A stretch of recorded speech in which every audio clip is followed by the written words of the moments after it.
What happens is little flashes of memory. I try not to think about it, but I remember exact times. For example, my dressage was at 9:01, and my cross-country start time was 3:01. It was a very hot, very humid, very lethargic day. And I remember vaguely just a sense that things weren't really in the groove. Doctors had confirmed today that the actor Christopher Reeve has been paralyzed and needs a respirator to breathe. He broke his neck after being thrown by a horse during a show jumping competition. The doctors will not speculate on whether the paralysis may be permanent.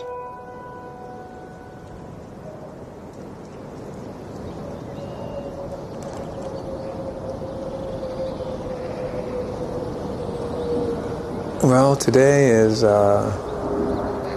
May 27th, 2001, and it's the 6th anniversary of my accident. It seems hard to believe that 6 years have gone by. It's their 13th year.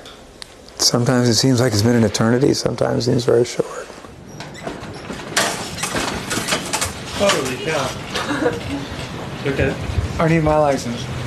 Well, the problem with Chris, he has an injury to his spinal cord at a high level in his neck, at a level that affects all of the cables coming down from the brain to control the body and vice versa. All the sensory information coming up from the body to the brain is really disconnected. And that occurred because of a traumatic injury. A fracture at C1, C2, which are the two highest vertebral bones in the neck. Most people that have that level of injury don't survive the accident because breathing's affected. It's very common, but almost no one lives through it. I was incredibly lucky to survive, but because I breathe on a ventilator, I have to have a nurse on duty 24 hours a day. Where's the spine? I know, that's my spine. Yeah. Of course, the running joke is that I appreciate all of you, but I can't wait until the date comes when I can fire all of you. And we joke about that, although I feel that some of the nurses and staff that will be friends for a very long time, no matter what happens. This is the part I'll miss when I'm walking, yeah. Yeah, really. At least twice a day. But maybe you'll come over anyway. I'll come over, for... Dana's like, Dana won't mind. Dolly Arrow, who's from the Philippines, has become the head nurse. And shoes? I mean, she is worth her weight in gold. In fact, I would like to confiscate her passport so she can't ever go home again. Don't cut your numbers. Well, currently my medical condition is better than it's been an entire time I've been injured. Although one thing that's kind of shocking to me is that all of a sudden most of my hair disappeared. The very drug we were supposedly using to keep my hair from falling out was in fact causing it to fall out. But it'll grow back because this is not age or hair loss. Your feet seem very far away. You are very low. Hello down there. My upper body just needs a shove to the right. Yeah. And this is what you say. One of the real losses is the loss of independence, and I was always an incredibly independent person. I loved to spend time alone, and that's been very, very hard because literally for 6 years now, I have never once ever been able to be alone. And to be a grown man has to be washed and dressed and fed by other people. It's just a kind of a cruel irony that somebody who, I love to sail alone, and I even flew my airplane across the Atlantic alone. Yeah, that's true, okay. Now I can't even go out in the driveway by myself. No. Although you can get cars that do that. No, I need one of those for the next car. No, yes. it tells you what to do. Yes, no, it does. It says proceed, to the corner and turn right, and it tells you in a gentle way. As opposed to me. As opposed to right. When Dana and I got married, I really felt that things are on the right track, and life was stable. Sorry. But when I was hurt, I remember the first thing I said to her was that I'd really pushed the marriage vows to the limit. In sickness and in health, this wasn't what we had in mind. We'd only been married for 3 years when Chris had his accident. It was stressful. It was hard because I was so caring for my husband and in a territory that I really knew not that much about. Nice color. Nice color. She's just been there. And, we talk about it sometimes. She doesn't let me go into the realm of how different things would have been.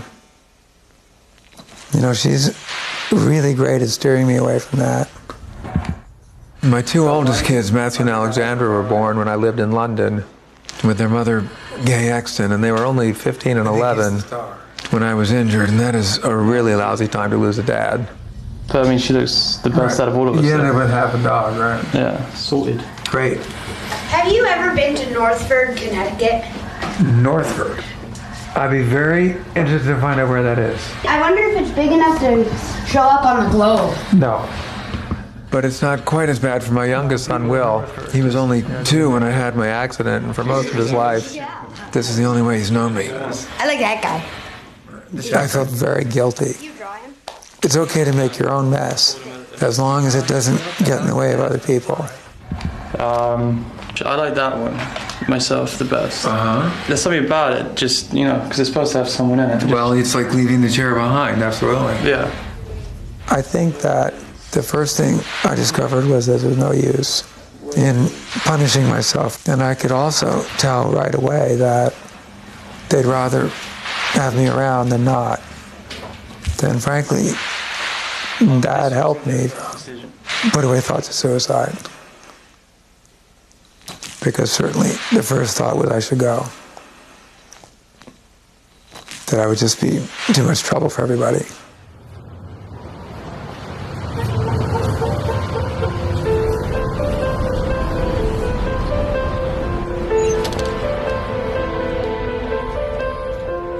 Dr. John McDonald runs one of the leading spinal cord injury centers at Washington University in St. Louis. This is the primary reason why you're having difficulty breathing. When I first met Chris, 5 years after his injury, he had no movement or sensation really below the level of his injury, meaning that he basically recovered no function. And previous studies would suggest is that that person doesn't stand a chance. The most important thing is just keeping your own body fit, maintaining the muscles, maintaining the nervous system. And Chris has been doing that. He works hard at that every day, right? He spends 4 to 5 hours a day doing that. Ramping it up here. Gonna make you work. Get that stretch.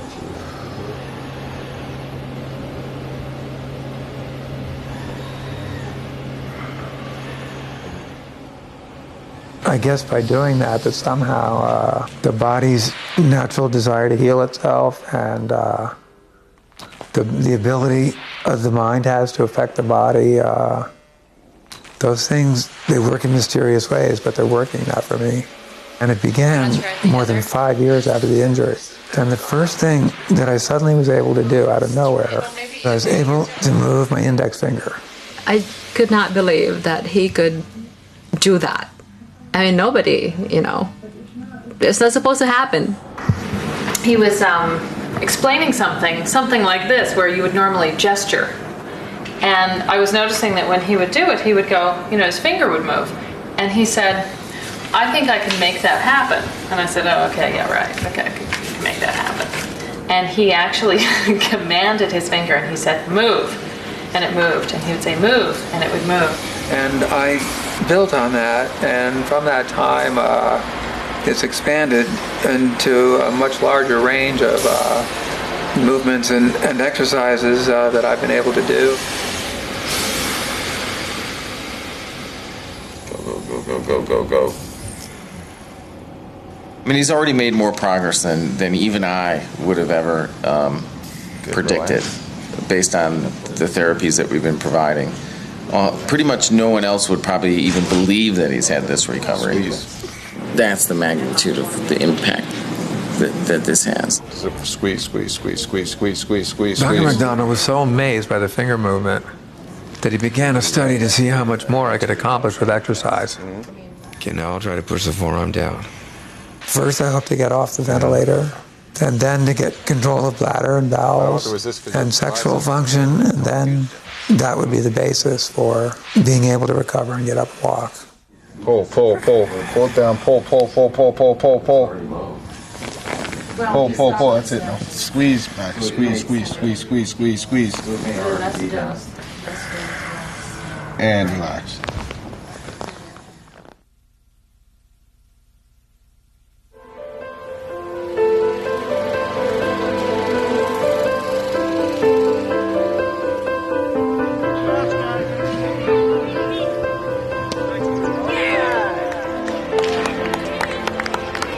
The most difficult thing to cope with over the last 6 years is simply the loss of physical contact with the human race. When I think about it, not to have, made love for 6 years is almost unbelievable. The fact that Will, who was almost 3 when I was hurt, he's never had a hug from me since, and he's almost 9 now. And even down to just a handshake with someone, that really is the biggest loss out of all this. But I gotta tell you, your pitching is really steady, really nice. Cut out that part of me striking out. I went back to St. Louis a few months later for another evaluation by Dr. McDonald.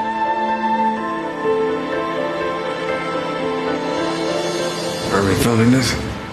Just kick him over.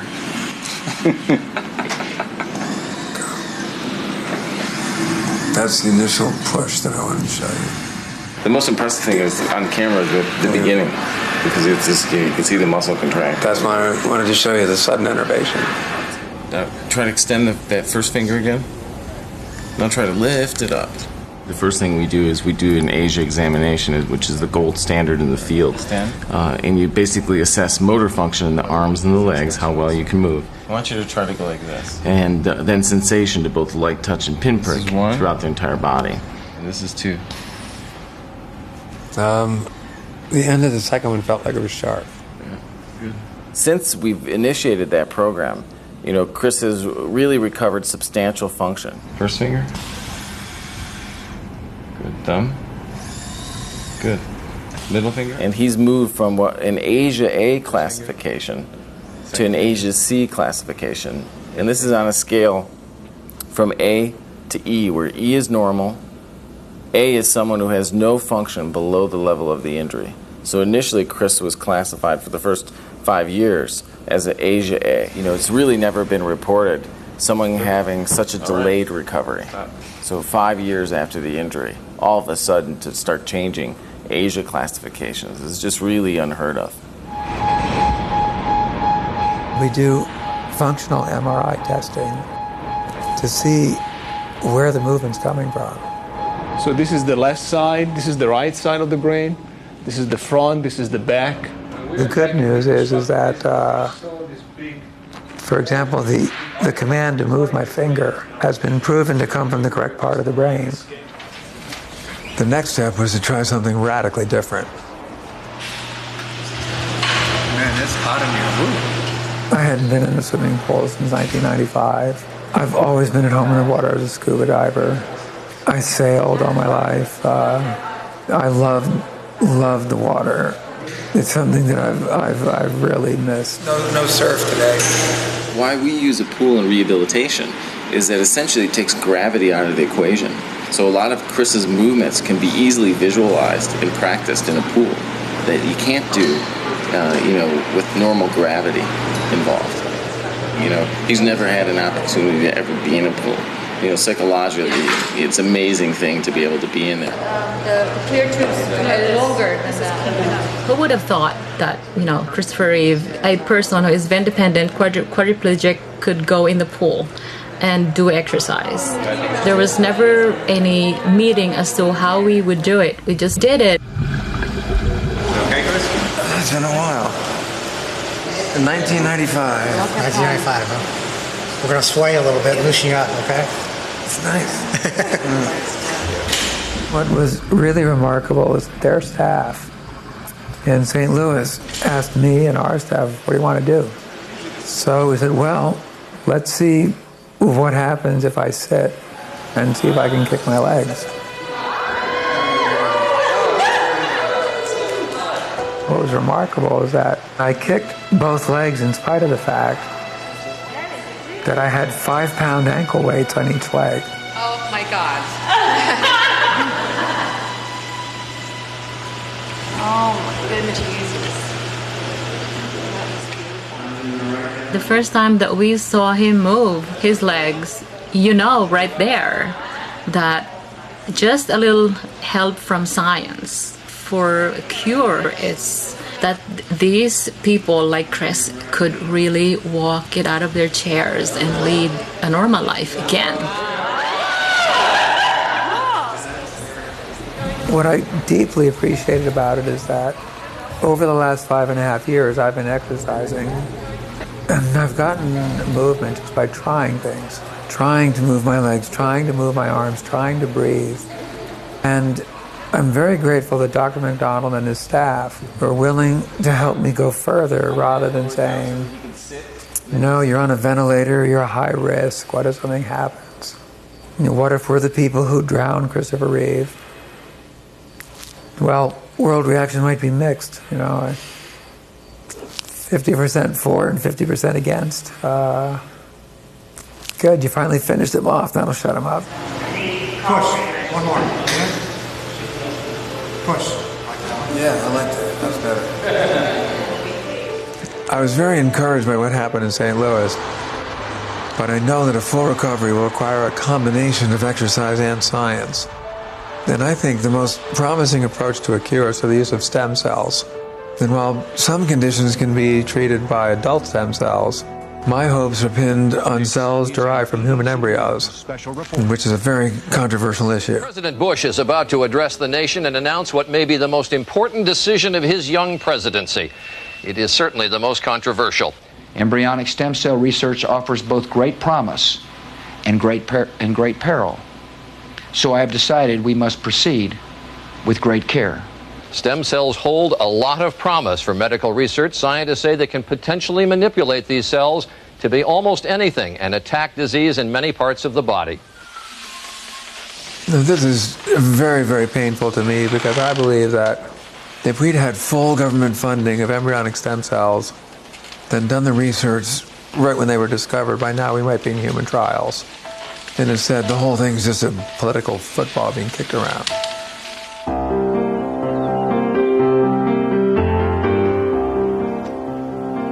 Well, today, on my 49th birthday, I'm really glad that all three of my, I was going to say kids, but I can't say that anymore, because two are so grown up that it's frightening.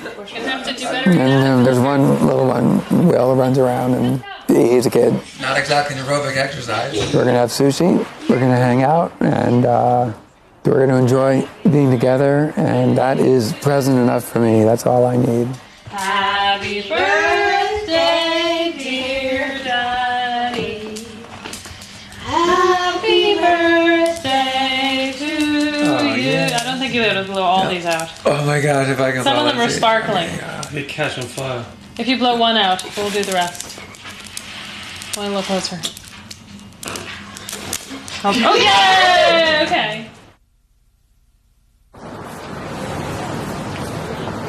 I guess I perceive myself as a person who's been given a position of responsibility that is important, but I must admit is sometimes unwanted. I realize that I'm in a position to make a contribution. Resolved to move forward, and the Christopher Reeve Paralysis Foundation remains steadfast and passionate in its mission to find a cure for paralysis caused by spinal cord injury. When we're able to help out with legislation, or we're able to use the media to bring awareness to the public about what's going on in terms of research, when we're able to give people hope, even just if I can make a phone call to somebody who's had a recent injury, and tell them not to despair, that help is on the way. then that justifies the whole experience and keeps me from being selfish about it. And will turn promising laboratory findings into treatments. There will be a cure for spinal cord injury soon.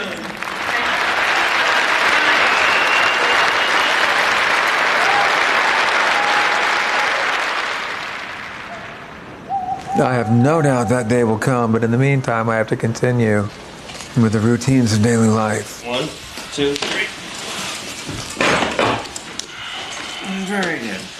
The psychologist told me very early on that was really try very hard not to make your wife have to become your nurse or your mother. Do you think you would like it, or do you think you... You know, we made this commitment, and it's still just as strong, if not stronger. And we just look forward and keep going.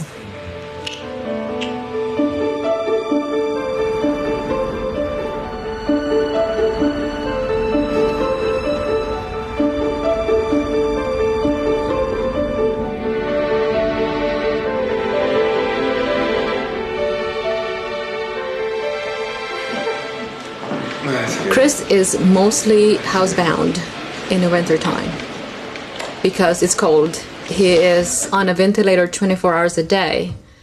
He is always susceptible to pneumonia, to colds, flu, any kind of upper respiratory tract infection. Yeah, and then just cruise along.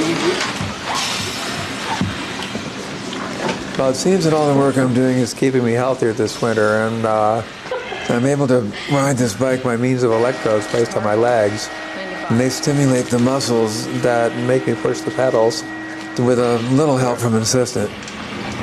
This is great for circulation and also to elevate my heart rate. Our goal is to get it up into the 90s to get a cardiovascular workout.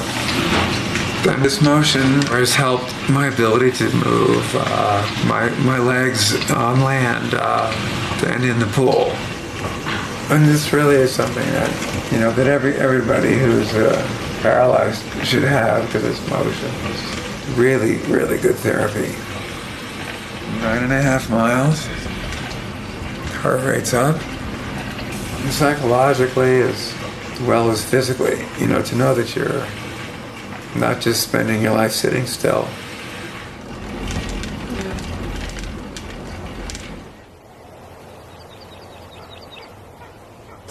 After the success of my first session in St. Louis, I began using the pool at a rehab center near my home. And with each session, I improved, but nothing could have prepared me emotionally for what happened next in St. Louis. I just looked down at my feet and I willed my quadriceps and hamstrings to step forward. My legs remembered how to walk, and I stepped. And then the assistants merely placed my feet on the pool bottom so I wouldn't twist an ankle.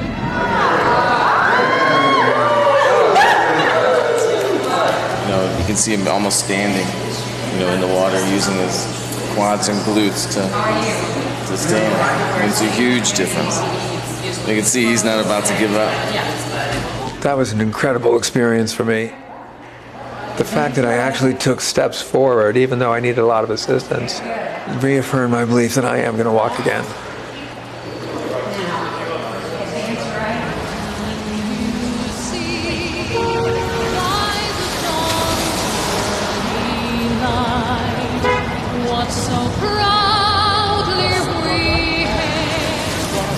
I've been a Rangers fan since I was a kid, and it's great to have them and some celebrities help us raise money for the foundation.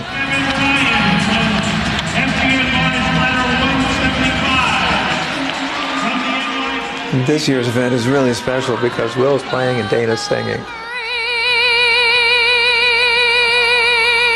And the home of the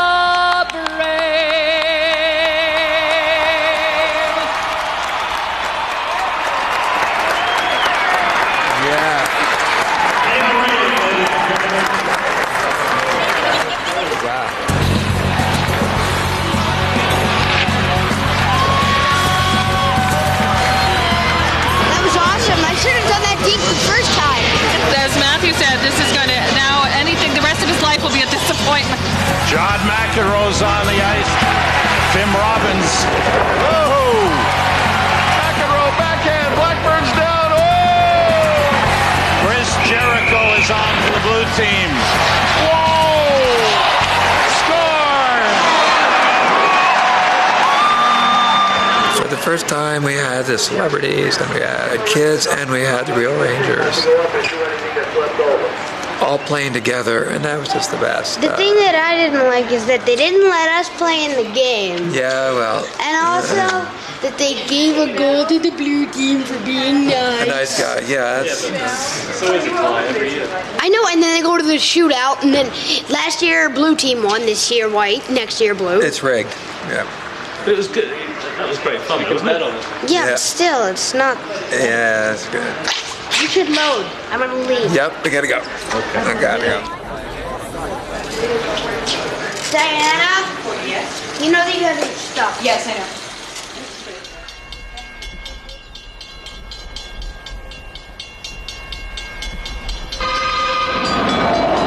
Today, Dr. McDonald wants to see if there's been any further recovery of motion. But tomorrow, I'm going to face a major test to evaluate my breathing and to see if my diaphragm's strong enough to get me off the vent. There you go. Oh, much faster. It's much stronger than it was the last time you were here. You feel that? Yeah. Feel that? Yeah. The sensation now is about 70% of normal, so he can really feel throughout his entire body. And then the biggest surprise is that he's really had a big jump in his ability to move muscles. God, if anything, it's maybe even stronger on this side. And he's doing nothing to help me. He never does. That's so true. Obviously judge of that. So that was really a tremendous leap forward compared to the previous 6 months, where at first things occurred relatively slow for the amount of input, and now it's really starting to take off. Okay, this compared to this. 100%. This, this. That's the same. This. What the old studies show is that most of the recovery is going to occur in the first 6 months, or all your recovery is going to occur in the first 2 years, and you're never going to recover anything. Chris's story is going to mean a great deal of hope. Nobody in the world has recovered more than one grade on this Asia classification, more than 2.5 years out from an injury. Nobody. So Chris changed 2 Asia grades 6 years out from his injury. Yeah, that's about the usual speed. That's a big difference. I mean, there's a huge difference. You know, I think all bets are off in terms of how much he can recover and how fast. You know, now I really want to see him sit, because he is really doing that on his own. I'm very lucky to have a support team of not only the nurses, but the aides. And the aides have to do a lot of different things. Chris Fantini has been around for many, many years. Come on, pull yourself up. He's starting to see things that we really didn't think were possible. And maybe it's because nobody in his condition ever worked that hard for this long. So there's no precedent to understand what's going on. Come on, open him up, open him up. That's it, open him up, open him up. The really special thing is that it's not just about lifting me or getting me dressed. Keep going. They really are buddies. They're really friends. They're people that I can talk to. Yeah, back. Go back. Come on. You know, when you can't be alone ever, it's kind of important who you choose to have around you. I look forward to the day where I don't have to see him on a daily basis to help him get out of bed. Pull. If he didn't need me tomorrow, I couldn't be happier. And if there's anybody that's going to get out of this, it's him. Pull back. All right, pull. That's it, Chris. Good. Squeeze your shoulder blades back. Squeeze them back. Come on, lift your head, lift your head. Squeeze them.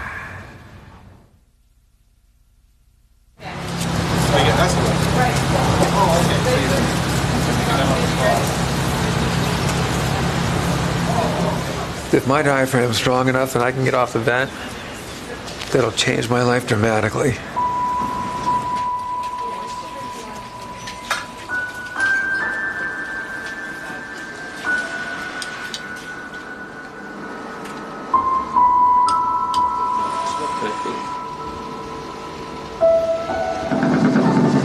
Just try start to cough.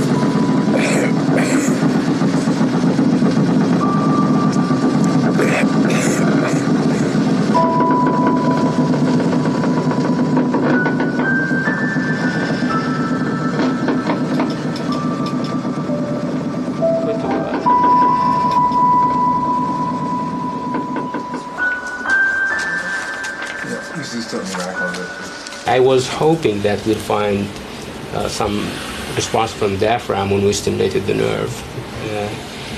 We didn't. The reason may be that you may have just a few units there that are very small to the point that we may not record them on the screen. We don't know whether that's the case or not. Right. So that's what we found. I didn't have to tell you what about. No, I understand. Yeah. Okay, well, thank you. Okay? Yeah. Nice meeting you. Having the potential opportunity of coming off the ventilator is just so big that, this is really a crushing blow. I think everything's saying it's just going to keep going like that. Okay, well, my immediate concern is what to do. You want to get out? What to do to You want to get out? start to get some diaphragm strength back. Okay. I mean, is that breathing technique that I'm using wrong? Is that not? No, it's not wrong. Is that not working the diaphragm? No. Don't rely too much on negative data. The fact that this is negative, we can't interpret that. So we need to look at the positive. It scares the hell out of me. I'll tell you that. But it's clear that you have a lot of functions. So the diaphragm function. Yeah. So the question is, do you have? So why did it not show up on the test? No. We know that you don't have as many nerves there as you did before. Once the diaphragm's dead, it doesn't come back. Yeah. So this is we're at a scary low mark. There are those moments when I go, man, how'd this happen? Then I don't care about all this noble stuff. I want it back. I want my life back. Then I get mad at myself for being self-pitying. But sometimes I get so jealous, just literally seeing somebody get up out of a chair and walk across the room. And I know they're not even thinking about it, but I'm watching and going, God, how did it happen? I can't even do that. I mean, how can this be my life? After failing the diaphragm test, I've started new breathing exercises, and recent exams have shown that the diaphragm is now working and getting stronger. But I still need help from science. Just in the last year, researchers have made remarkable progress with nucleus transplantation, which is also known as therapeutic cloning, in which, for example, my DNA would be put into an unfertilized egg, which would never become a human being, but would produce stem cells that would become new nerves that wouldn't be rejected by my body. Too much to watch. The Senate hearing has everything to do with whether or not therapeutic cloning will be allowed in the States. It's been banned already in the House. It gets banned in the Senate. Well, it's going to be a huge setback for science. And there's a bill, and it would make even going abroad to be treated using therapeutic cloning illegal. So I could go to the UK, be cured, come back walking, and get arrested at the airport. How absurd is that? I mean, this is the most important thing ever, I think, because this is about cure. This is about, means that he can or can't walk. The eyebrows, I'm constantly trying to, get them to match. What I would like to say to anybody who's an opponent of the best available research, just to spend 1 hour in a wheelchair. We're not going to the outside, are we? 1 hour without moving, and that means no scratching your nose, not being able to move a thing. Just try it for 1 hour and then see how you feel. We must not confuse human cloning with regenerative medicine. One creates a person and should be banned. The other provides a cure and deserves our strong support. creating human life simply for the purpose of destroying it is immoral, it's unethical, and it should be illegal. In this brave new world, women's eggs and wombs would be commodities potentially sold to the highest bidder. A complete ban on human cloning is the only way to preserve the dignity of women and protect them from being exploited. It would be grotesque, in my opinion, to prevent this fundamental medical procedure of taking a cell from a person and putting it in an egg and using the stem cells to cure cancer or heart disease or Parkinson's or delay Alzheimer's.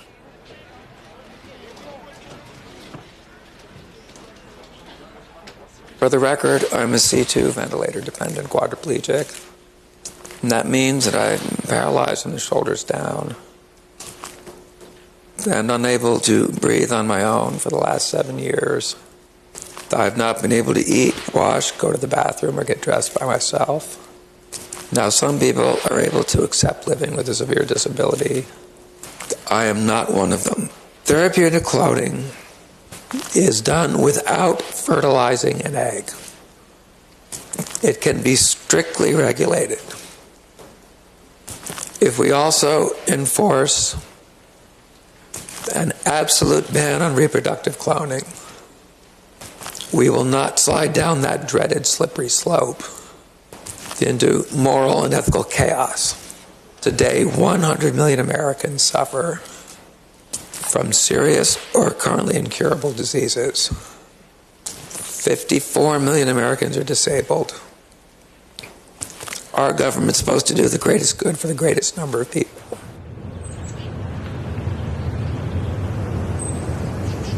So I should have phrased it. We have a salad, mozzarella salad, and chicken, which I'm not quite sure what I'm going to do with yet. Looking good, right? Yeah, wow. There's like, he looks like totally, frustrated. Do you want tomato on the salad? Yeah, what are you doing? You're in the bathroom or something? Where are you? I'm holding a chicken in kindergarten. Holding a chicken.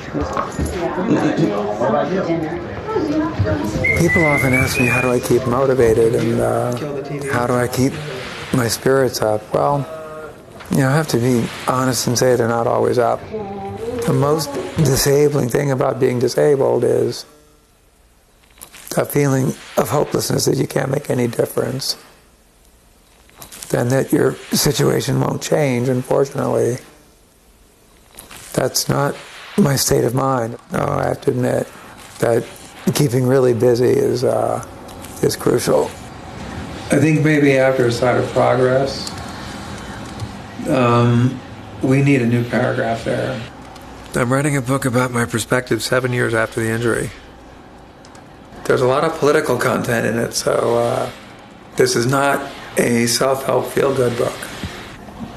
All there is fun and humor and parenting and spirituality, and there's also hard-hitting stuff on advocacy. Politics, recovery. Okay, that's the ball game. Done. Save it. Because that would kind of suck. Done, done, done.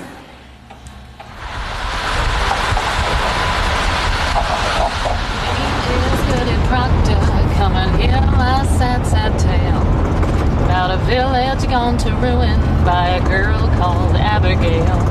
It gets a little dirtier after that, so I'm not gonna. That's great. That's hilarious. We're going to the launch of Christopher and Dana Reeve Paralysis Resource Center. I negotiated for top billing. He gets top billing. And we argue about it. Yeah, we fight about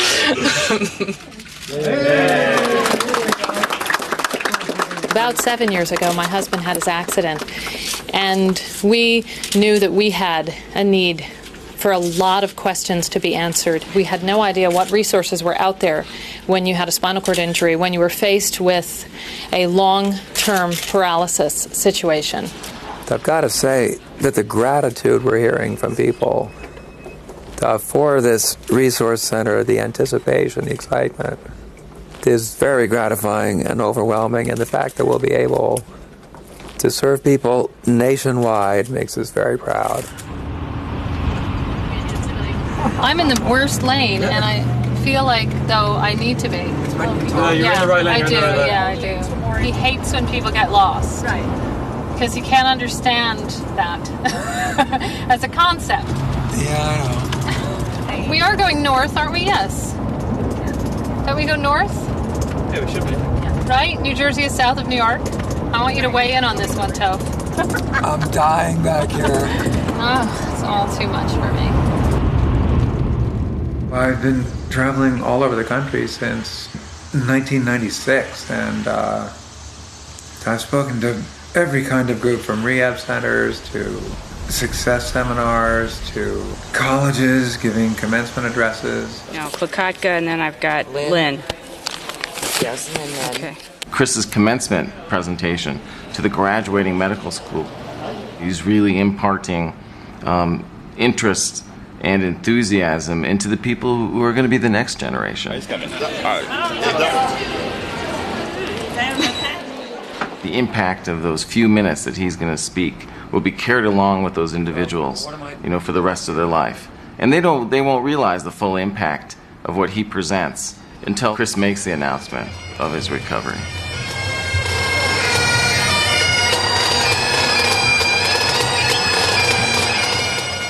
Oddly enough, I don't get nervous before I make speeches.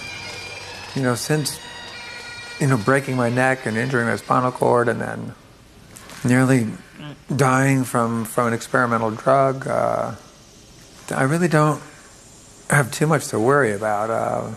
The worst that can happen is that you're not brilliant, but so what? I'm just going to go out there and say what I feel, hope it reaches people, and that's the best I can do. He has also been a passionate advocate for stem cell research, a controversial issue which we in the scientific community and the medical community believe in most strongly. Join me in welcoming Mr. Christopher Reeve.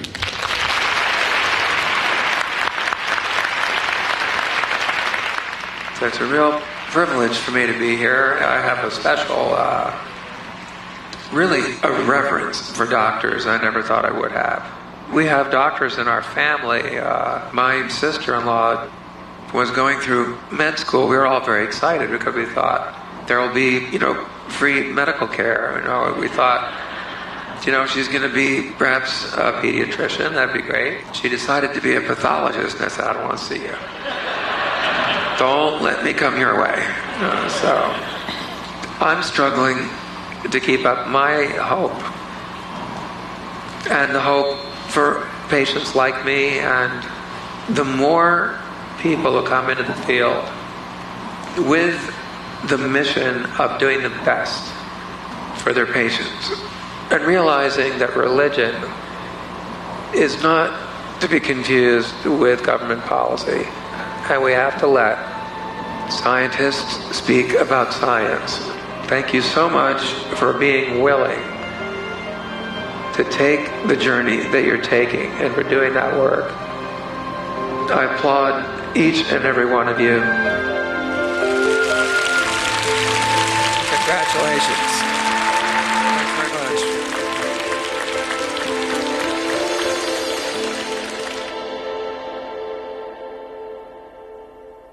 There you Nice go. and strong, nice and strong. Come on, almost there. One more. A little more, that's it. A little more, a little more, a little more. There you Yeah, go. Good. I've just decided, and I decided this quite a long time ago, is that I won't just listen to the rules. How many people are walking around have been told by a doctor that, well, I'm sorry, you've got 6 months to live, and then they just go out and end up running a marathon or something. Keep coming. Come on. Oh, don't go in, go out. Really, in this condition, you just can't be bothered by limitations. And, if you buy into those limitations, they will limit you.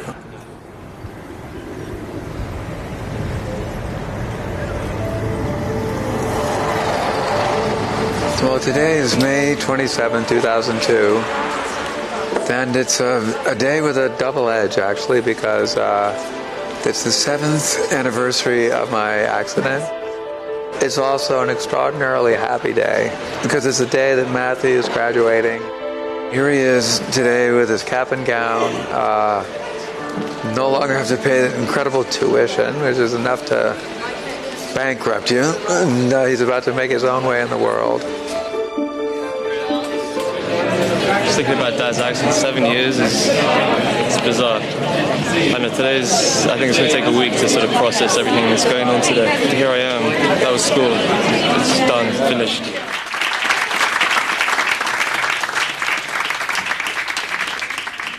Matthew Exton Reeve.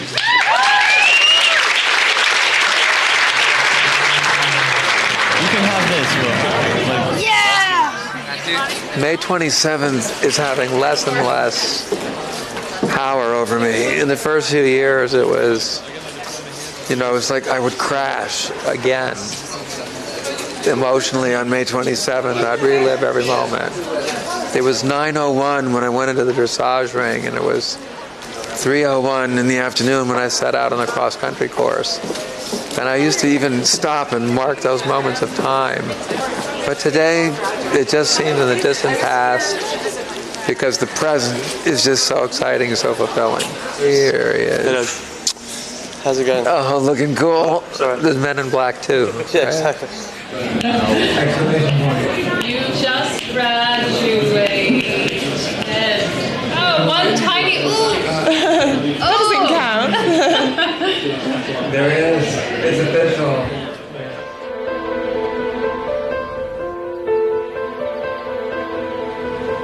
A ban on human cloning was dealt a major setback this week when the Senate Majority Leader balked at some parliamentary maneuvering and refused to bring the bill up for a vote. Now those who want to outlaw cloning say they'll have to find another way to pass the ban. It's frustrating that political maneuvering is slowing down research, but at least we've helped to stop this bill which would have banned therapeutic cloning. Outside of that debate, we're joined by actor and activist Christopher Reeve in New York. Thanks for being with us, Mr. Reeve. Sure, hi, Cookie. In the meantime, our lives go on. My daughter Alexandra just passed her driving test. Oh, way to go, yeah. Yeah. Oh, how hair-raising was it? For you or for them? It was 5 minutes. I drove in a square. It was unbelievable. Is that right? Yeah, it was like a block. That's great. Easy for her, but I'm turning 50. If I'd been on my feet when I was turning 50, that might have been really depressing. But every day I'm surrounded by people who love me, who support me, believe in me, and don't put any limitations on how far I can go. Although I'm still not allowed down to the mailbox by myself. But with all that, the number of 50 really doesn't scare me. With all those gifts, I don't even feel like I need a party. You think I didn't deserve to pass? I'm here laughing along. I suddenly realised you think I just flaunted it. But there are a lot of challenges coming up next year. I'm going to work really hard to get off the vent. I hope to direct a movie in the spring. We're going to keep raising money to fund cutting-edge research. In fact, there are human trials going on right now all around the world. And some scientists are testing drugs that will cause regeneration even in people with chronic injuries like mine. But the key to the future, not only for me, but millions of others who suffer from all kinds of conditions, is going to be pushing politics and economics aside so that science can succeed. The title that promises to send comic book geeks and merchandise mad marketers into giggly fits of glee. Batman vs. Superman. Hey, one flies and is only vulnerable to kryptonite, and the other guy only has a cool car. It's just no contest. See, why aren't they working together? People often say that, well, in the old days he played Superman, now he is Superman. Well, I don't know about that. I try to emphasize that what I do is based on powers that we all have inside us. The ability to endure, the ability to love, the ability, to carry on, the ability to make the best of it is something we can all find. And you don't have to be, a Superman to do it.